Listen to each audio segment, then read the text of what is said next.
Welcome back to A Bigger Table, and thank you for coming back after our last episode last week, and then even all the political stuff going on, whether it's the primaries, whether it's the coronavirus. Politics are in and around everything right now, and so thank you for sticking with us and going through this project together. And I think it's very helpful to kind of hang in there and listen to each other, and I think that's the only way we can move forward, is to understand each other better and realize that we all have different gifts, especially gifts that overcome some of the weaknesses of the other.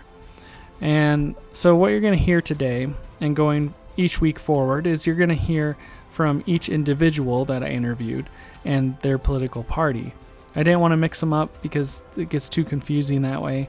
So this week you're going to hear from Dave Pruitt. And Dave Pruitt is a dear friend. He used to go to New Hope. He moved away for some family, and he was gracious enough to give his voice to talk to the conservative group. And he talks about how his faith influences his conservative politics and ideology and worldview. And so I hope you enjoy my conversation with Dave. Hey, Dave, I want to ask you a couple of questions. And the first one is, what is your history or relationship to politics? Well, it's a pleasure to be here today, Jordan. So thanks for asking me. But No problem. my history or relationship to politics, gosh, I think that politics is inherently linked to all of our rights. And I'm a student of history. So I think it behooves us to remain attentive and engaged to politics in whatever form we care to get engaged. I personally am not that engaged in local politics or national, other than voting. And I very much believe that it's everyone's duty as well as the right to vote, because if you don't vote, as far as I'm concerned, you have no business complaining if you don't like things. So for you, how do your faith and politics intersect? Does one inform the other? Well, yeah, I think that faith and politics are inherently linked. If you look at the founding of our country, which I believe in very much, I believe that faith was a big part of the founding of our country, and in the Constitution, the Bill of Rights in itself. The founding fathers were men of faith, and the country from its earliest beginnings was both commercial at Jamestown in 1607, as well as faith-based in Plymouth. So we kind of have those two things in our background, in our history. And for me personally, I think that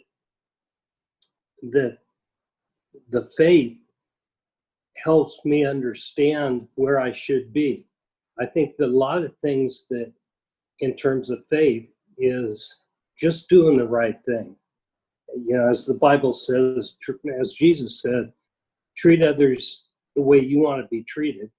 And I think that's a big part that defines my politics and my faith. If more people could just act the right way and not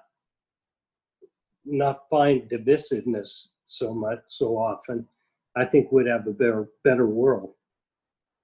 So it's kind of using the golden rule, treat others as you want to be treated.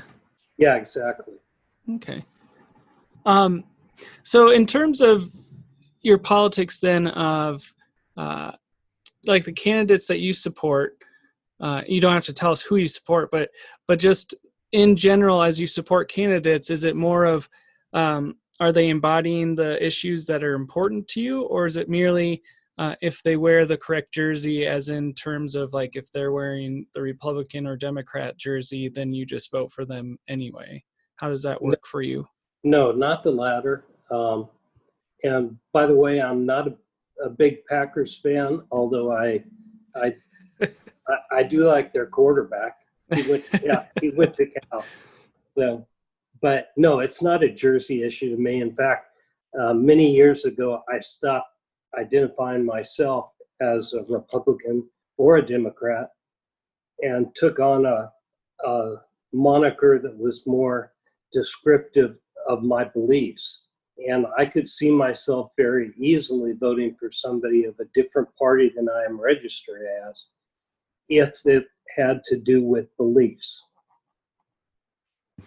Yeah, and I think what I've experienced sometimes in my life growing up is I've seen people that have let their politics inform their faith rather than their faith inform their politics. Does that make sense to you? Absolutely. And I try and lean toward the latter. Yeah. Faith inform my politics. Yeah. So what would you consider yourself? Just unaffiliated, independent? No, conservative. Conservative? Okay. But not necessarily Republican label. No. Right. Okay. And that's what I meant earlier about taking off the monikers, because anymore in a lot of places you have to identify as libertarian or Republican or Democrat. And so in that case, I would identify as a Republican. But I don't consider myself that. I consider myself a free-thinking conservative. Good. And I think that's a good distinction to make. So thank you for opening up about that and telling us about that. So then what part do your politics play in your faith community? So like, does it have an impact on a church you choose? How does that kind of work out in the community of faith? It could. And I experienced that when I was very young. This was in the early 60s. My father was a Marine Reserve officer, and the Vietnam War was going on. And the pastor at the church we were going to spoke out from the pulpit against the Vietnam War. My father wasn't necessarily in favor of war, but he saw that as I think I would today, as something that's inappropriate for the church, for a pastor to be getting directly involved in politics to that degree. And it was something that went against his thinking at the time. And we changed churches, and I could very easily see myself doing the same thing in a like environment. Well, because it changed from the pastor doing that kind of made it now everything would seem very partisan. Yes. Right? And it wasn't as I recall the sermon, because I was in church that Sunday, as I recall, it was not a sermon on applying biblical teachings to the war in Vietnam. It was more of an anti-war sermon. Yeah. Anti-government involvement in Vietnam sermon. Yeah. And anti-troop, not even at all supportive of the men and women fighting the war. Which, regardless how you feel about it, looks to me like these people are just carrying out orders and, in a lot of cases, and trying to do the right thing.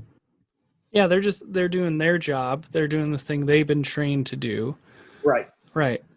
But at this point, I must say, if you look at history, there comes a point, and everybody in the military is taught you need to follow legal orders, but you are obligated not to follow illegal orders. So if any of us are put in a position where it is morally wrong or illegal, an order that we are given, we are obligated to point that out and disobey it. Yeah. So, and that's off topic, but I think that's an important distinction. That's a good distinction to have, because I think sometimes people in the military get a bad rap because people tend to put a label that they are just kind of mindlessly following orders all the time, but that isn't true, and that's not the way they're trained. So, Not the way it should be. You're right, and that's right. not the way they're trained. Have you ever felt alienated in a church community because of your political beliefs? Yeah, not so much me personally, Mm-hmm. but my family certainly, and that was that case that I told you about when I was, gosh, I must have been about 6th or 7th grade at the time. Was there any other times in adulthood that you felt that way? Maybe not you personally, but you went to a church and you just felt like, I can't be here because it feels like they are moving this way than I'm comfortable with, type of thing?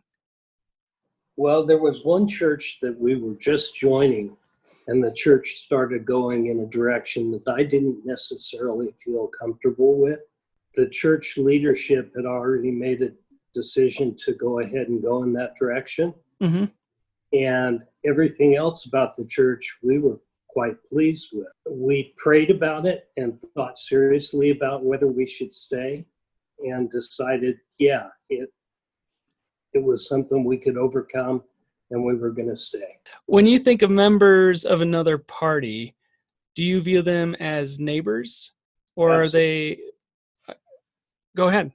Absolutely. And then the second part of my question was, are they partners in democracy, or are they enemies to be dominated? And I only asked that question not as like a gotcha question, but more of, I think right now the general feel that we all have within politics and media going on right now is that we are not caring for our neighbors across the aisle. Instead of, we're just trying to win and dominate the arguments. So for you, people of different party, how do you view them? As partners, and I would like to have conversations with them and try and understand what makes them believe what they believe, and at the same time try and explain what makes me believe what I believe, and see if there is a point of compromise or turning somebody such that they will change their perspective and their viewpoint, but definitely as partners. I think sometimes we forget that we need each other. I think our different perspectives actually help us be better overall. Oh, absolutely. For me in my own life, growing in my own political discourse and theology and worldview and everything, one of the things I started to realize was, like, Republicans are really good at certain things that maybe Democrats are not good at. Democrats are good at some things that Republicans aren't, and then so forth and so on for different parties. And like even these smaller third or fourth parties that don't get much voice, they're still there with something to teach us in some way. Right. But isn't that just how life is? Mm-hmm. Everybody brings their own skill set to the party. Yeah. And we're told, biblically again, we're told each of you have your own skills, and each of you need to nurture those skills. Do you have anything else you want to add, Dave, to the conversation before we kind of sign off? I think you've put together some thoughtful questions, and I'm interested in hearing what all your interviewees have to say. I also reached out to Cory Gardner and Hickenlooper, but those were just that was a wishful reach out. Yeah. Well, I think you're doing good, Jordan. I think these kinds of discussions are good to have, mm-hmm. and good for people to listen to. And like I said, I'm anxious to hear what your other interviewees have to say, and see if they disagree with me or where maybe I need to reconsider something. Thank you for listening to my conversation with Dave. I hope you enjoyed it as much as I enjoy talking to him about the certain questions. And guess what? You can do this too. You can do this with your family. You can do this with your friends, your neighbors. Be like Jesus and go and talk to people. Do not demonize them, but be with them, hear them. Thank you for listening to this podcast. A Bigger Table is a series on Voices of Hope, which is a podcast of New Hope Presbyterian Church in Castle Rock, Colorado. If you enjoyed this podcast, please rate and review it, share it with your friends. We will see you next week as we interview a Douglas County Democrat.